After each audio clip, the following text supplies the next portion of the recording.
네, 자, 토마토 이슈 1부 순서 시작하도록 하겠습니다. 자, 지난주에 미국 증시의 흐름은 상당히 좋았습니다. 특히 S&P 같은 경우는, S&P 500 같은 경우는 이제 주간 기준으로 작년 12월 이후에 가장 큰 폭의 상승세를 가져왔습니다. 자, 이런 부분에서 뉴욕 증시 이제 사실 조금 이제 부담이 됐습니다. 그러다 보니까 차익 실현 매물들이 쏟아져 나오면서, 간밤에 뉴욕 증시는 약간 좀 주춤하는 모습을 보여줬습니다. 거기에다가 지표들이 좀 좋지 못했어요. 기존 주택 판매 지표부터 해갖고, PMI까지 나왔던 지표들이 기대에 부응하지 못하는 그런 모습을 보여주다 보니까 뉴욕 증시에 아무래도 좀 하락을 좀 어느 정도 좀 예견하지 않았나 하는 생각이 듭니다. 하지만 그 폭은 크지 않았습니다. 약보합권에서 3대 지수 모두 마무리가 됐는데요. 저희가 미국 현지 연결해서 뉴욕 증시 어떻게 마감이 된지 조금 더 자세히 알아보도록 하겠습니다.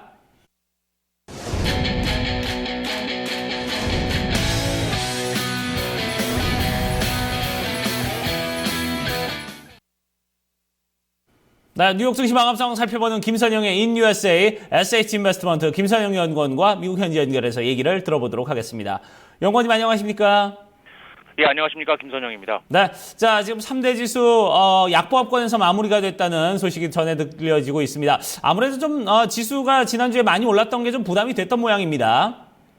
예, 그렇습니다. 오늘 뉴욕 증시는 지난주에 지수 급등을 소화하면서 3대 지수가 모두 소폭의 약세를 보였습니다.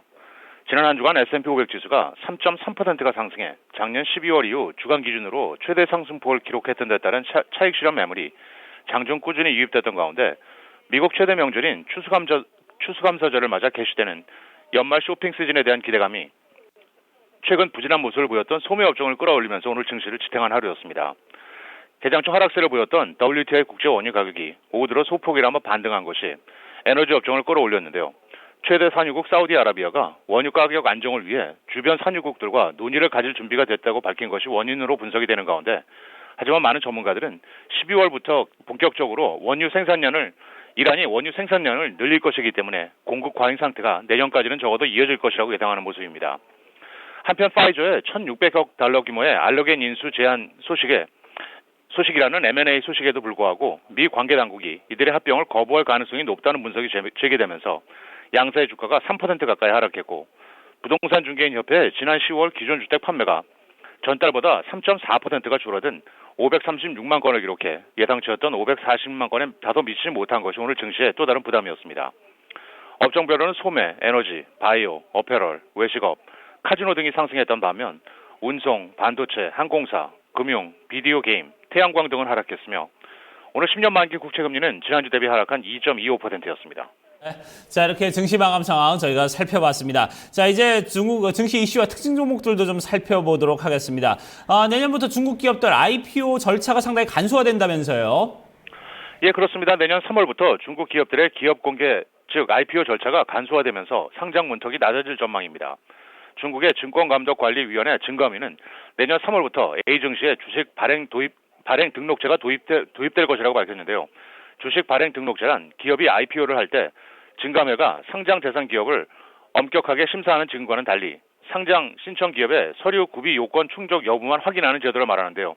이 제도가 시행되면 IPO 예정 기업들은 상하이 증권거래소나 선전증권거래소에 관련 서류를 제출한 뒤 적격 여부를 검증받고 증감회로부터는 등록 절차만 밟으면 돼서 시간이 굉장히 빠르게 처리가 될 것으로 예상이 되고 있습니다.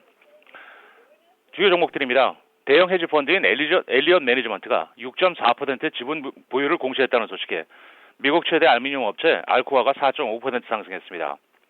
증권사 코엔이 투자 의견을 중립에서 비중 확대로 높인 데 따라 미국 최대 와인 유통업체 컨스텔레이션 브랜드가 3.2% 상승했고, 반면 MTB와 니콜로디안 등의 미디어를 보유하고 있는 미디어 업체 바이아콤은 도이체뱅크가 투자 의견을 매수해서 중립으로 낮췄다는 소식에 3.5% 하락했으며, 예상을 크게 믿던 실적 발표로 비디오 게임 업체 게임스톱이 4% 급락하면서 관련 업체들을 일제히 끌어내렸으며, 미국 최대 닭고기 업체 타이슨 푸드는 예상을 믿던 실적에도 불구하고 다음 분기 전망을 상향 제시하면서 주가는 오히려 9.8% 급등했습니다. 마지막으로 석탄 광산 업체 피바디 에너지는 총 3억 5,800만 달러에 보유 중이던 멕시코와 콜로라도주 광산을 보이 리소스 파트너스에게 매각한다고 밝히며 오늘 3%의 상승세로 거래를 마감했습니다. 네, 자 이렇게 증시 이슈와 특징 종목 살펴봤고요.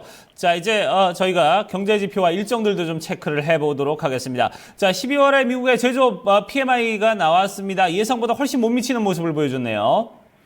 그렇습니다. 금융정보업체 마켓에 따르면 11월 미국의 제조업 구매 관리자 지수 PMI 예비치가 전달에 54.1보다 하락한 52.6을 기록해 25개월 내 최저치를 기록하면서 예상치였던 54를 하회했습니다.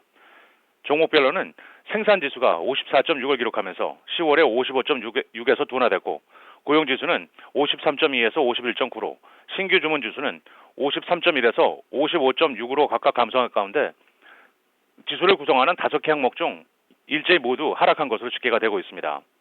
마지막으로 내일은 3, 4분기 GDP 수정치와 9월 20개 대도시의 주택가격, 11월 소비자 신뢰지수 등의 경제지표와 휼렛패커드, 티파니, 캠블숲, 아날로그 디바이스스, 달러트리, DSW, 모바도 그리고 게스가 지난 분기 실적을 내놓을 예정입니다.